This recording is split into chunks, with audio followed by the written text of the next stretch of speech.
అయ్యో దేవుడా! నేను మామిడి పండ్లు కడపాల తిన్నే లేదు. చల్లగా లస్సీలు, జ్యూసులు తాగనే లేదు. అప్పుడే వానాకాలం వచ్చేసిందా? అంటే ఇప్పటి సంది హీటర్ పెట్టుకోవాల్సిందేనా? చల్లటివి కాకుండా ఆ ఉడుకుడుకు ఇది తినాలనా? అబ్బా! ఈ తాప ఎండాకాలం ఇంత జల్ది అయిపోతదని అస్సలు అనుకోలే. ఓ ఓ ఓ ఏంది పిల్ల? ఏందో అంత పిచ్చి పిచ్చిగా వాగుతున్నావు? మామిడి పండ్లంటావు, హీటర్ అంటావు, ఉడుకు తిండంటావు అనే కదా మీ డౌట్ అనుమానం. కానీ గి వాడుతుంటే పక్కా బాధపడతారు. ఇన్నరా ఈ సంగతి మూలకేసిన వానకోట్లు, ఛత్రిలు, వాన కాయిదాలు, చెద్దర్లు, బొంతలు, రగ్గులు అన్ని బయటకు తీయరిగా అవిటికి ఆలైంది. ఈ ఎండాకాలం వీటితోనేం పని అన్న మాట కొట్టి వారేస్తే మాత్రం జరాలు సర్దులతో బాధపడక తప్పది.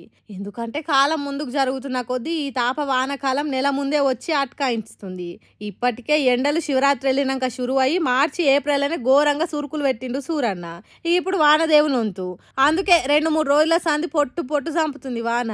పోయినసారి ఇదే టైంకు రైతన్నలు ఒడ్లు అమ్ముకొని నిమ్మలంగా ఉన్నోళ్ళు ఈ తాప చేతికొచ్చిన పంట నీళ్ల పాలై నెత్తిన ఒరగొట్టుకోబట్టిర్రు. ఏ రైతన్న పంట చూసినా ఇదే తీరు. ఒడ్లు తడిచిపోవుడు, మొలకలొచ్చుడు, నీళ్ళు అలగొట్టుకపోవుడు. ఇదే కానొస్తుంది తప్పితే ఒక్క రైతు కూడా నిమ్మలంగా ఉన్నట్టే కానొస్తలేదు. ఈడనే అర్థం చేసుకోర్రి కాలం ఎంత ముందు జరిగిందో. ఇంకో దిక్కు మామిడి తోట పురాగా ఖాళీ కాకముందే వానలు షురు అయ్యేసరికి తోట మీద ఆశలు పెట్టుకున్న వాళ్ళు కూడా మస్తు మొర పెట్టుకుంటుర్రు. జర్ర వానలు పడితే చాలు మామిడి పండ్లలో పురుగులు పడతాయి.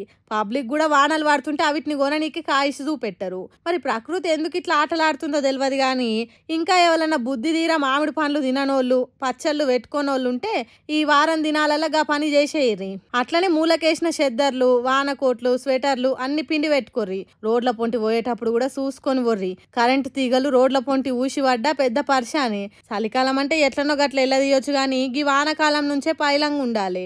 యాద పెట్టుకోరి మళ్ళా ఏమంటున్నాం? సండే మండే రోజు కావు అండే అని అంటారు కదా.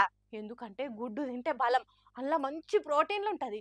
తక్కువ రేట్లో ఎక్కువ పోషకాలు వచ్చే ఫుడ్ ఏదన్నా ఉందంటే అది కోడిగుడ్డు మాత్రమే. అందుకే రోజు గుడ్లు తింటున్నా. కానీ ఈ వీడియో చూసినాక గుడ్డు అంటేనే భయం అవుతుంది. అవ్వో ఎంత గలీజుందో. నేను చెప్పగాని మీరే చూడరు. యాక్తు అబ్బా ఎట్లా పాడైందిరా నాయన. పసుపచ్చ ఉండాల్సిన గుడ్డు నీలము ఆకుపచ్చ రంగులున్నది. ఇవి చూసే అర్థం చేసుకోర్రి అవి ఎసొంటి గుడ్లో ఎప్పటి గుడ్లు. మళ్ళీ ఏమన్నా దుకాణాలలో అమ్మిన గుడ్లా అంటే అది కాదు. పసి ఊరలు కడుపుతోటున్నోళ్ళు బాలింతలకిచ్చే అంగన్వాడీ గుడ్లటివి. హైదరాబాద్ మెహదీపట్నం ఆసిఫ్ నగర్ అంగన్వాడీ సెంటర్లు ఇచ్చిన గుడ్లను తీసుకుపోయి ఉడకబెడితే ఈ తీర్ల దర్శనం ఇచ్చింది గుడ్డు సక్కదనం ఎట్లుందో. ఇదేంది అని పోయి అంగన్వాడీ వాళ్ళని అడిగితే స్కూల్ బంద్ ఉంది కదా, 10 రోజుల ముందు వచ్చిన గుడ్లే వంచుతున్నాం, ఏమైంది ఇప్పుడు బాగలేకపోతే వారయురి అని పట్టిలేనట్టు ఎట్టిగా సమాధానం చెప్పిందట ఆ సక్కదనాల అంగన్వాడీ టీచరు. ఇట్లనే చూసుకుంటుంటే ఎంతమంది పానాలు అడ్డం పడతాయో ఏం పాడో అని ఈ వీడియో తీసి సోషల్ మీడియాలో పెట్టిర్రు. ఇది చూసిన వాళ్ళంతా కూడా షిషి ఏం మనుషులరా నాయన ఇంత హీనంగా తయారయ్యారు.